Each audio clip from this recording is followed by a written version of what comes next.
अभी पिछले वीडियो में हम लोगों ने विभिन्न प्रकार की रस और उनके उदाहरण को देखा था।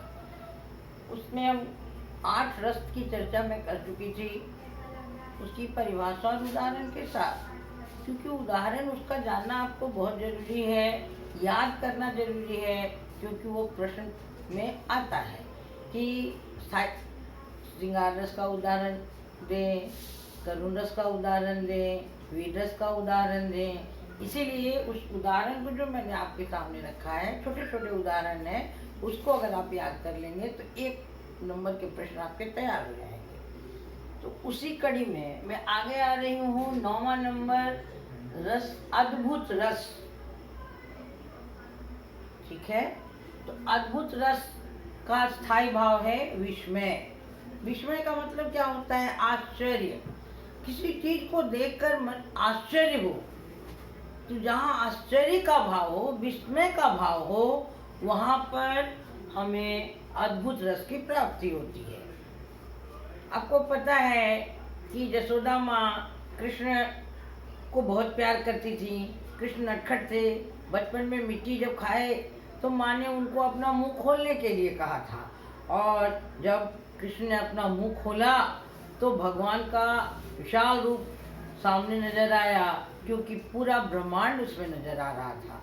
अचानक यशोदा माँ को अपने बेटे के मुख में ये देखकर इतना अचंभा, इतना आश्चर्य हुआ कि इस उदाहरण में मैंने उसी बात को रखा है कि देख यशोदा शिशु के मुख में सकल विश्व की माया, क्षण भर में बनी अचेतन, हिल न सकी कोमल काया। ठीक है, देख यशोदा अपने बेटे कृष्ण के मुख में पूरा ब्रह्मांड देखा, विश्व की माया को देखा, तो वो तो कुछ देर के लिए अचेत हो गई और उसकी काया हिलने नहीं भी लगी। यानी इतना आश्चर्य हुआ। हम लोग भी कुछ ऐसी बातों को देखते हैं, स्तब्ध हो जाते हैं, आश्चर्यचकित हो जाते हैं। तो यही विस्मय का भाव हमें अद्भुत रस की प्राप्ति कराता है। ठीक है, तो ये 9 रस प्रमुख थे।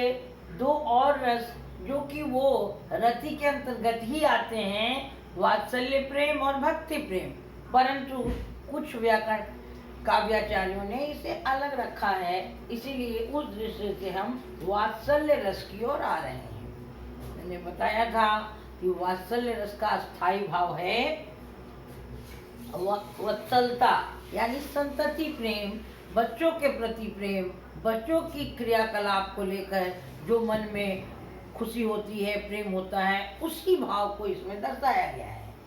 जैसे बाल सुलभ चेष्टाओं को देखकर मन में जो प्रेम जगता है, उसे वात्सल्य रस की प्राप्ति होती है। ठीक है, बच्चों के द्वारा जो क्रियाएं होती हैं बाल सुलभ, उसे देखकर माता हो या कोई भी हृदय व्यक्ति उसको जब देखता है तो उसके मन में जो भाव उठता है वह है वात्सल्य रस।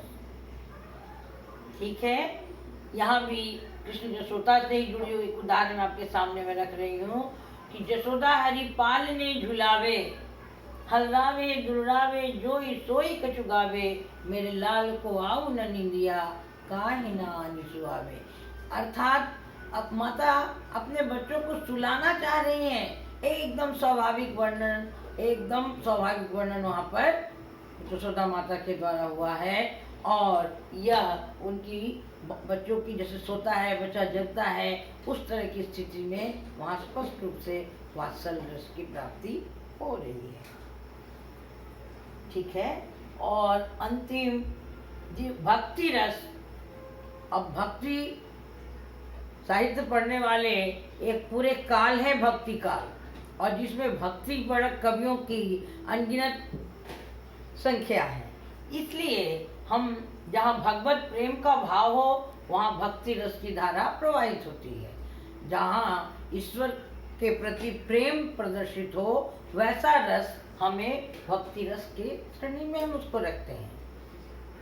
अब कृष्ण के भक्त सूरदास को लीजिए, राम के भक्त तुलसी को लीजिए, सब भक्त कवियों की श्रेणी में हैं। कबीर भी भक्त कवियों की श्रेणी में हैं।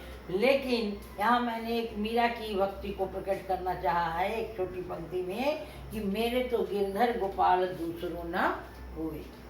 ठीक है, तो इस तरह हम 11 रस की चर्चा उदाहरण के साथ कर रहे हैं। हमने जो किया है, छोटे छोटे उदाहरण को मैंने इसमें डाला है। आप इस उदाहरण को लिख लें, याद कर लें तो बहुत अच्छा होगा। ठीक है, इस तरह मैंने आज रस से संबंधित जो बातें करनी थी कर लिया।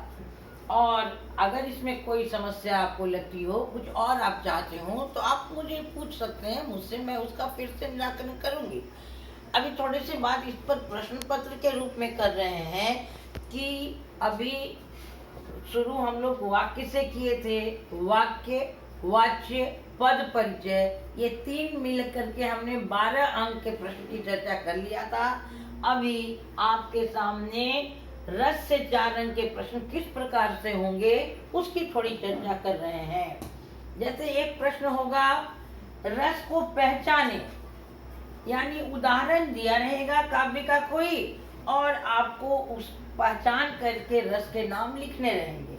आप जितने मैंने आपको बताए हैं उसको ठीक से अगर आप तैयारी कर लें तो शायद आपको रस पहचानने में दिक्कत नहीं होगी।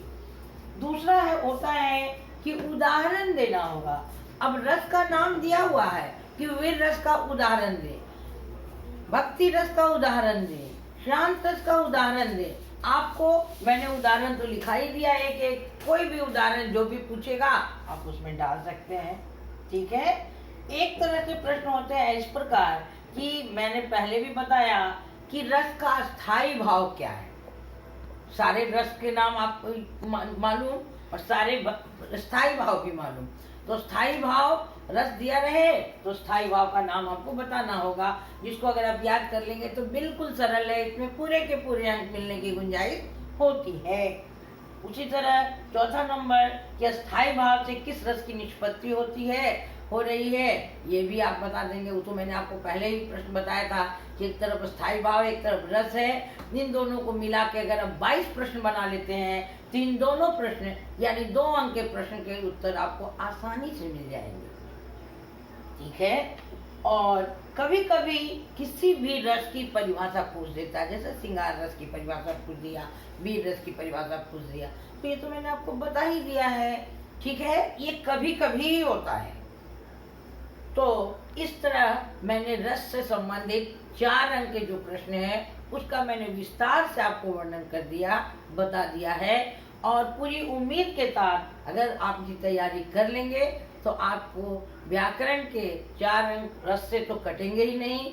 बाकी जो भी व्याकरण मैंने आपको बताया, मैं उम्मीद करती हूँ कि आपको समझने में कहीं भी कठिनाई नहीं होगी और पूरे 16 के 16 अंक आप प्राप्त कर सकेंगे। ऐसी उम्मीद के साथ मैं आज व्याकरण भाग समाप्त कर रही हूँ। अगर आप चाहेंगे तो मैं इसका PDF बनाकर आपको भेज सकती हूँ, आप तक पहुँचा सकती हूँ, लेकिन इसके लिए आप मुझे कमेंट बॉक्स में लिख के भेजें तो मैं आपका सहयोग करने के लिए तत्पर हूँ। धन्यवाद। अगर आपको अच्छा लगा तो आप मेरे इस वीडियो को सब्सक्राइब करें, लाइक करें एंड शेयर करें। ठीक।